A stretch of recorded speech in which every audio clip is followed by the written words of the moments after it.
Are you interested in angels, demons, ghosts, spirits, and monsters? Are you curious about their origins, influence, and how to protect against the unknown?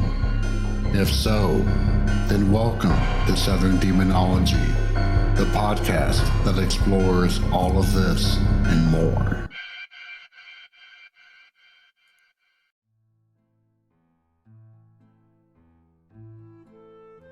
Sleep is vital for both mental and physical health, and I learned this fact the very hard way in college. I am perhaps the world's greatest procrastinator who needs pressure in order to succeed, and I began making a habit of putting off schoolwork until crunch periods dictated that not only just 1 or 2 all-nighters were required, but an entire week-long stretch of them, punctuated with only cat naps in between. And I started doing these marathon sessions 2 or 3 times per semester. They wrecked me, but they also achieved the results that I was looking for. And so I kept them up. That is until one fateful night. We were living in student townhouses in my senior year, and while they were the nicest dorms on campus, they were also the furthest from anything else around, with only woods surrounding them on all but one side. I had just returned from my Walmart run in the middle of the night to pick up some Coke, a key vital ingredient to my bloodstream to this day, although now it is diet or zero, and I began walking from the gravel-lined parking lot to my back door, with only a handful of weakly illuminating lights to show the way. I was about halfway through my 30-foot trip when in my heart of hearts, I just knew that there was a pack of demons just waiting in the shadows of the woods to my back. And they were about to pounce on me now. I have never ran so fast in my life. I threw open the door, tossed my recently purchased Coke on the decrepit couch sitting next to me, and hurriedly slammed my body against the door to close it. And as I stood there, breathing heavily in the dark, listening for any sounds that would herald the beginning of the end, I knew that something was very, very wrong. Not with my college campus that dark evening, or with the woods that I had just ran from, but with me. I was in the grips of a paranoid delusion, something that I had never experienced before, but somehow I was still able to recognize. And all of this was brought on by sleep deprivation. And after considering how stupid I had just behaved, rather than downing a Coke right then and there in order to keep pushing through the mountain of work that I had allowed to accumulate, I promptly marched my happy butt upstairs and collapsed into bed and slept for more than 12 hours straight. That moment stands out in my memory, for it was at that moment that I swore off all all-nighters, unless in the most dire of circumstances, and then only one at a time. And to date, I have only pulled 5 in those intervening 25 years. Welcome back to Southern Demonology. As always, I am your host, JJ, and we are now in Season 5, Episode 2, and I greatly appreciate you joining me yet again. But today, we're not here to discuss my stupidity, which apparently I am all too happy to share to anyone who happens to listen, but rather to shift focus and talk about dreams. And before I launch into the recent events that scared me to death, and ultimately led to this episode in the first place. I'd like to take a step back and do a little background. I've covered some of this before, but it's been across multiple podcasts and episodes, and so I'd rather condense it all here for the record. I, like my mother and uncle, have predominantly nightmares, and it's been like that for my entire life. As opposed to my mother, who mainly dreams about more mundane scenarios, mine involve monsters, undead of all varieties, and those that I have no identifiable name for. And I've died in my dreams more than once, whether it's falling from a great height and feeling my bones break, to being in a sci-fi setting and being dissolved by a plasma gun. All of them are unpleasant, to say the least. Yet, with all of these, there is no pain. My body expects it in those situations, and my mind always notes the curious absence of it. Thank goodness for very small miracles. The other common factor in many of my dreams is that they typically take place in labyrinthine structures, such as gigantic malls, hotels, or most often schools. And that's even though I graduated from grad school 24 years ago, it's still a very frequent setting.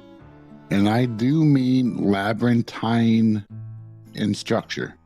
But in college, I had a series of 3 dreams that were dramatically different from anything else I have ever had.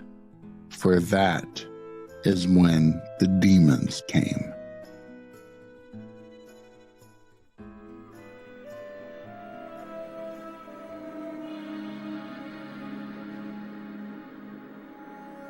Within a month of each other, I had these 3, and they shook me to my core. And while the last one has faded from memory, beyond the fact that it too was in the same genre, the first 2 never will. In the first, a withered man in a tattered robe and evil visage took me by the shoulders and flew me up into the heavens, while showing me an apocalyptic scene filled with destruction, death, and decay. He then landed us on a hillside, all the while whispering tales of woe into my ear, as if they were the sweet nothings said to a romantic partner. And the thing that stuck with me is he blamed me for what I saw. The second one was even worse. I found myself in a twilight world dominated by a huge city, and I found myself on the roof of a skyscraper. All around me, towering structures made of slate gray with bizarre, almost non-Euclidean geometry. Smaller, squat buildings with odd angles were on the same roof as I, and I was able to hide behind them. And hide I needed to, as there was a thing stalking me. It stood at least 8 foot tall and bore a resemblance to an anthropomorphic crow. Its beak was huge and hooked, but its eyes, oh God, its eyes were the most terrifying, as they were literal whirls of madness that shone with an inner light and then faded into a gray at the outer limits. And its wings/hands was a gigantic pair of scissors or shears, with one end pointed like a long sword and the other blunt like a chopped off machete. Both sides of the shears were rusted and pitted with age, and the thing kept shaking them together with a screeching sound. The entity itself was silent, though as it stalked me amongst the eerie buildings. It did catch me, and as I backed into the wall of one of these structures, it grinned as it threatened to place the implement of destruction around my neck.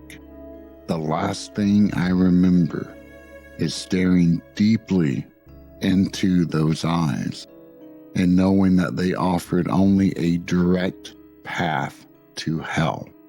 I will also mention that around this time was when I was first assigned the task in a theology class of reading Malachi Martin's book, Hostage to the Devil. Now, this may provide a very convenient reason as to why I had 3 such dreams, or it could be a coincidence. I'm not asserting anything that may provide a reason, as I wish you to draw your own conclusions. Not because I wish to avoid doing so, or to provide the illusion that I'm leading you to an answer by just making you come up with it, but because I do not have one, though I dearly hope that I did. Moreover, I have had no more dreams of demons since that period, and I have counted myself very fortunate indeed. That is, until the middle of March of this year, 26 years later. But before we get there, I have one more type of unique dream that I need to cover before getting to recent events. And that is what I experienced in Japan. I originally covered this in one of my very early episodes, so forgive the repetition in advance. I was staying in a furnished apartment in the heart of Tokyo during that time while working for my company. It was a beautiful place with a huge balcony that was almost the size of my entire apartment. And I had an amazing view of Tokyo Tower. It also directly overlooked a rather sizable graveyard that I had a tendency to walk past on my way to get coffee or go to the discount mega store Donkin, which I did regularly. One night, I was up working late and finally fell asleep close to dawn. And I immediately dreamed of a transparent entity that was screaming the word Hairu into my head over and over again. Yet, it wasn't a sound that I could hear with my ears, but it was rather forcefully injected straight into my brain. And for the first time ever, I felt pain in a dream.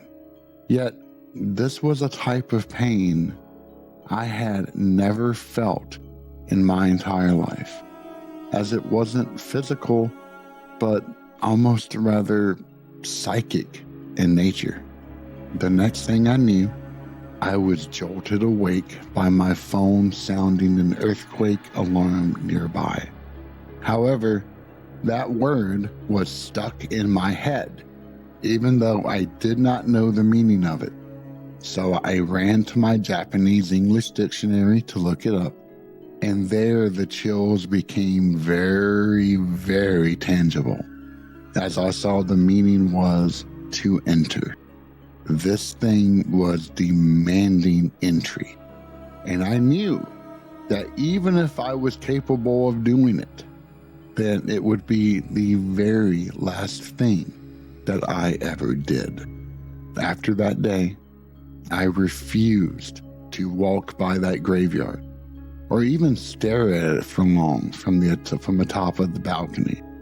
And I kept a healthy supply of purified salt and omori on hand so that I could place at least the salt by the entranceways. On that note, Last year, I actually stumbled across a video on TikTok which captured at least the feeling of that dream. It honestly scared me so badly that I threw my phone across the room. And I will link that in the show notes in case you are interested in checking it out. And with that, the history lesson is complete, and we can march into the events of mid-March. On night 1, I dreamed of a barren landscape, essentially a desert, that was filled with only shadows and death. Fires were spread all around, but that's not what I could really focus upon, and you'll see why. For the view that dominated my sight was a mountain of dead and dying bodies. Sitting atop this godforsaken heap was a woman. She had raven black hair and a pixie cut and tight-fitting black clothing that looked leather, but I somehow doubt that it was. Her face was ageless, and in a more mundane context, she could have easily been a supermodel. But that was definitely something about her cold, dead gaze that would persuade any sane person to view her as repulsive. Her eyes either reflected the fires burning all around, or they contained their own inner flame. Either way, they gazed down upon me from her throne of smoldering dead. She said not a word to me, but rather took me in her arms. However, there was nothing loving about the act, and I would have desperately fought such an embrace if I had had any control over my body at all. While looking down at me with a sneer on her lips, she casually, with one fell action, pulled the flesh from my face and arms. And as often happens in dreams, the shift of focus became not through my eyes, but of a third person looking upon me. And I could see myself with only my bloody musculature showing and my eyes wide from both horror and the severe lack of any eyelids. And I felt pain. Not nearly as severe as such an act would demand, but I felt it. And it was physical in nature. And thankfully that jolted me awake, but I could still feel the echoes of it humming across my skin and my mind reeling in horror. And when my heart slowed down finally, and I could eventually fall back to sleep, the nightmare would begin again. I am not a recurrent dreamer, but I could not escape this dream for what felt like the rest of the night. Needless to say, I did not have a particularly restful sleep. However, that day was busy, and I was able to put it out of mind for the rest of the day. And then the second night began. This dream was extremely short and started off seemingly beautiful. I saw what looked like a stunning blonde-haired woman, angelic in nature, from a side profile surrounded by a greenish-yellow diffuse light, and sparkles hovered in the air around her. The scene could have been ripped from an anime still, but rather than feel peace, all I felt was unease and disgust. See, I have had an aversion to the color yellow ever since the age of 4. I'm not repulsed nor fearful of it, but I have a good bit of distrust for that particular hue. And it's all from a dream I had as a very young kid. And I promise, yes, there is a tad bit more history, but it's very short, I promise you. At that age, I had a very vibrant dream that I owned a Bert doll. You know, from Bert and Ernie from Sesame Street.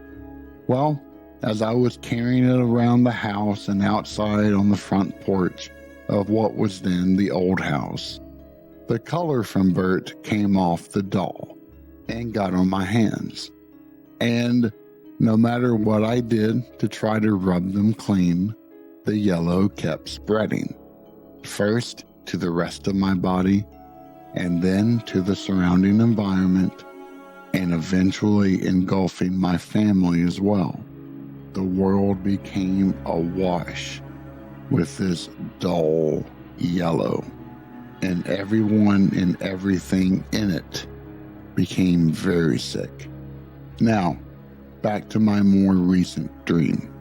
This yellow that surrounded the non-angel was that exact same hue. The next thing I knew, I clutched my head in pain, and my vision was filled with what looked like a CT scan of my brain. And that same yellow was spreading throughout my head, like the same virus that bothered me so much from my 4-year-old self. And then I woke up, and just like in the first dream, I felt pain. At this point, I am more than mildly concerned to not only dream of such entities, but to also have pain in my dreams. I'd only ever experienced pain with whatever the entity in Japan was, so I knew this couldn't be good. However, I breathed a small sigh of relief when the third night came and went without any disturbing dreams. I thought I was in the clear from the curse of 3 that I experienced back in college. But after the past few nights of horrid sleep, my body was exhausted. And so, as I'm wont to do during my lunch break, as I have the privilege of working from home, I took a nap. And dear Lord, do I wish I didn't, for it was the longest and most brutal of the trilogy. I found myself in the abbey of a grand Catholic church, and I was dressed as a priest, and it appeared as if a mass had just concluded, and there were a few other priests along with 20 or so parishioners milling about in the large space. The abbey itself was beautiful, with a huge set of ancient yet durable doors serving as the entranceway made of deep mahogany. The floor in front of the doors was tiled and ran for 20 feet or so until a small set of 3 steps elevated the chapel from the rest of the church. To the right side, facing the doors, was a wall made entirely of glass and metal. Multiple doors led out to a balcony, and a beautiful set of stained glass rested above those doors. The peace that this church had was then shattered by someone screaming out, "Run, it's coming!"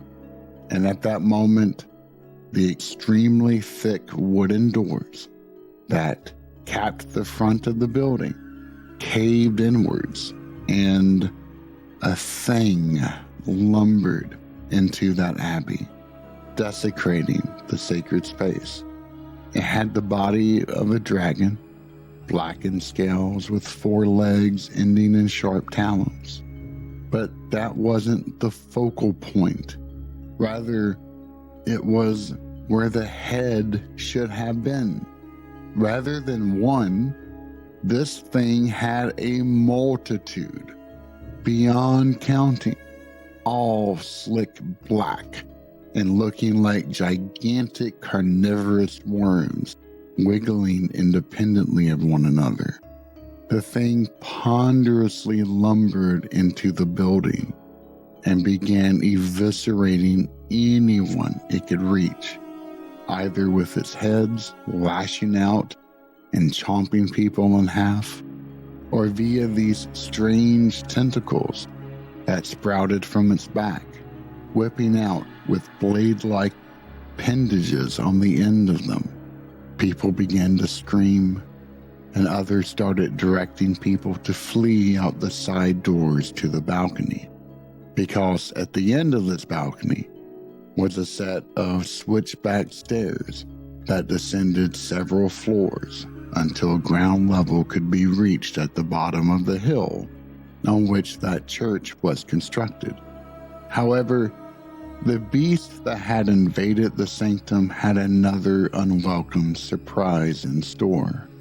It had a tail that stretched out for seemingly miles, and growing out of these appendages were plant-like buds with tormented faces with copious amounts of teeth.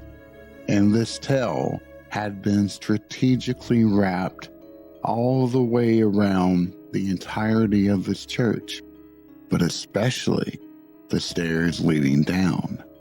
As I began sprinting toward and down the stairs, these things bit and tore at my legs unrelentingly, and once again, I felt pain in this dream.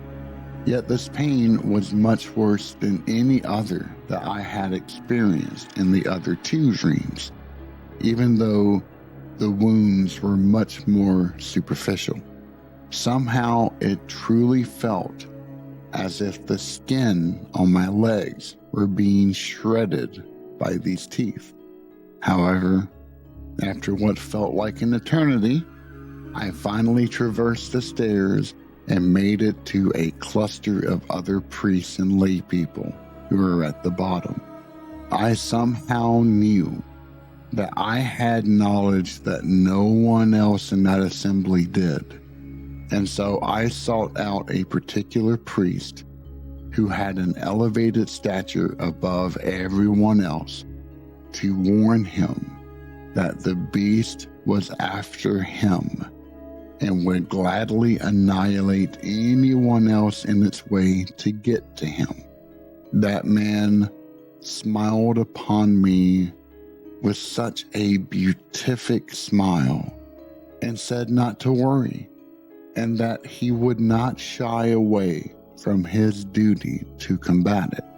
However, I knew that he would not, could not, ever be successful in his endeavor, almost as if I had time traveled from the recent future just to warn him against such an eventuality.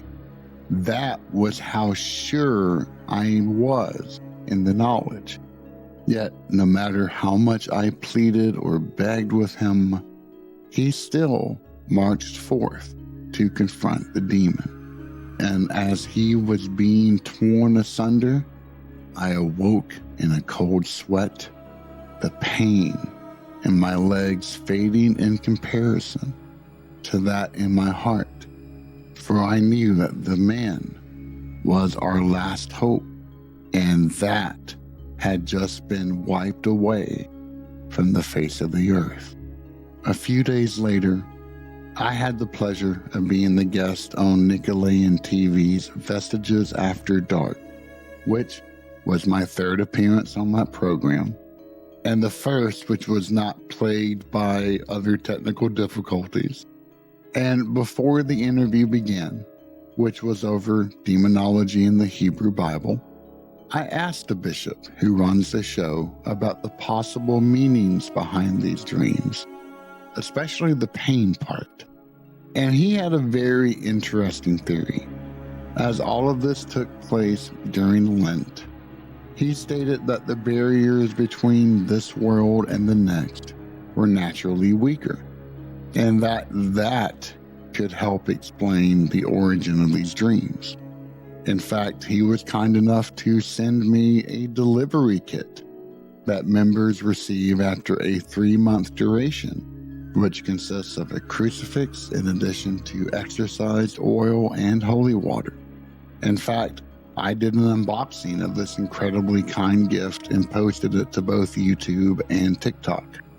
I'll post a link to this video as well in the description. I also brought these dreams up with Father Birdsong, a good friend and fellow contributor to both this podcast and the Paranormal Rundown. He flatly stated that he sensed the demonic influence upon these dreams and offered to send me some holy water as well. While I haven't had any further demonic dreams, and I pray it stays that way, though I have little hope of that actually happening, I did experience one other dream oddity just last week, and I thought I'd bring it up here. Thankfully, this wasn't a scary experience, but one that simply made me scratch my head. About a month and a half ago, prior, I dreamed that I was working in downtown Tokyo in a large restaurant, and I had decided to go down the street and do some shopping. I wandered down an incredibly busy street and proceeded into a mall made up of at least 3 levels, perhaps more. Now, while I have been blessed with a very detailed memory and sense of direction, this place was like a maze, and I kept getting turned around. However, there were a few places that stood out, like a food court that featured a boba shop ran by a friendly husband and wife team, and a very upscale restaurant on the 2nd floor. I kept attempting to navigate the space, but I somehow found myself back in these 2 locales in particular. Now, keep in mind that even though my brain told me that this was Tokyo, it resembled nowhere that I had ever been in that country. Now, last week, I dreamed that I went for a walk from my apartment that my wife and I share, once again back in Tokyo, and I found myself walking upon a store a 15-minute trek away that was in a very stylish modern building composed of wood grain and black siding with English branding all over the front of it. And rather than go in, I turned around and noticed that the sky was growing dark in the middle of the day. And then I suddenly remembered that this was the day of the solar eclipse, and that I needed to run back home so my wife and I could look at it together. After some random encounters with other gaijin, or foreigners, some positive, some negative, I found myself back in a mall. And after turning around a few random corners, I nearly stepped into an upper-class restaurant. And it was then that I recognized it as the place as belonging to the same mall I had dreamed of earlier. And I knew, without knowing how, that if I went downstairs, there would be a food court, and in it would be a boba shop ran by that friendly husband and wife duo. And while the word dream never once occurred to me, I am not a lucid dreamer at all.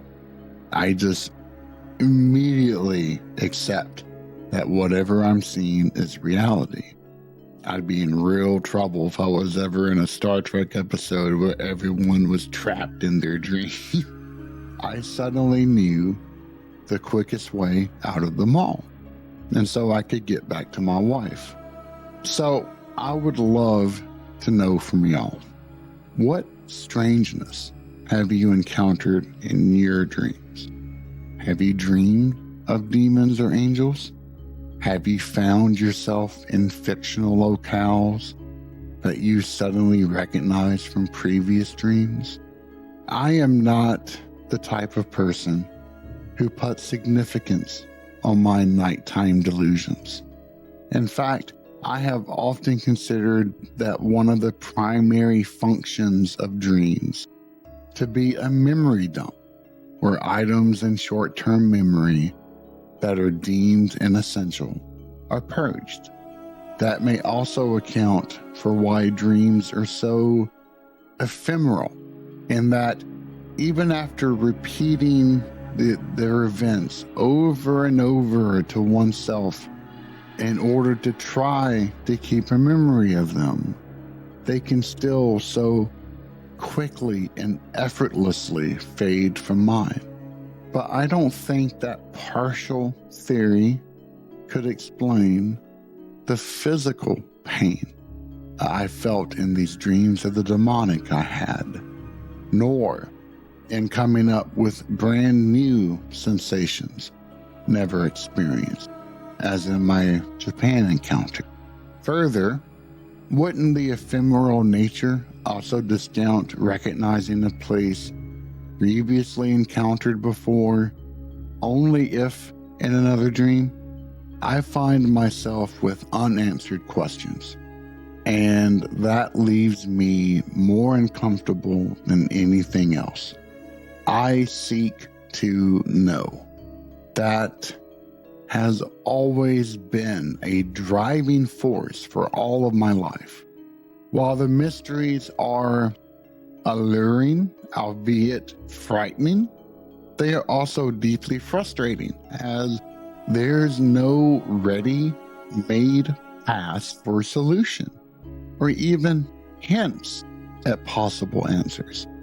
I do hope you'll forgive me for such a radical departure in my normal content and the delay in getting this episode out.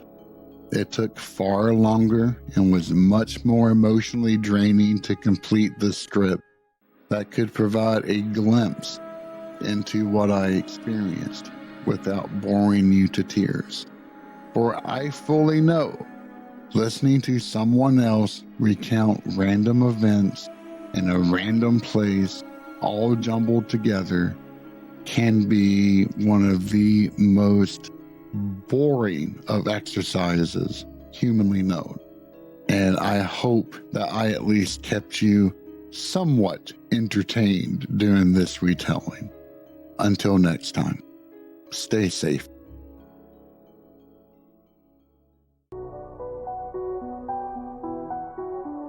Thank you for listening to Southern Demonology. Find us online at southerndemonology.com, which offers links to all of our social media and episodes.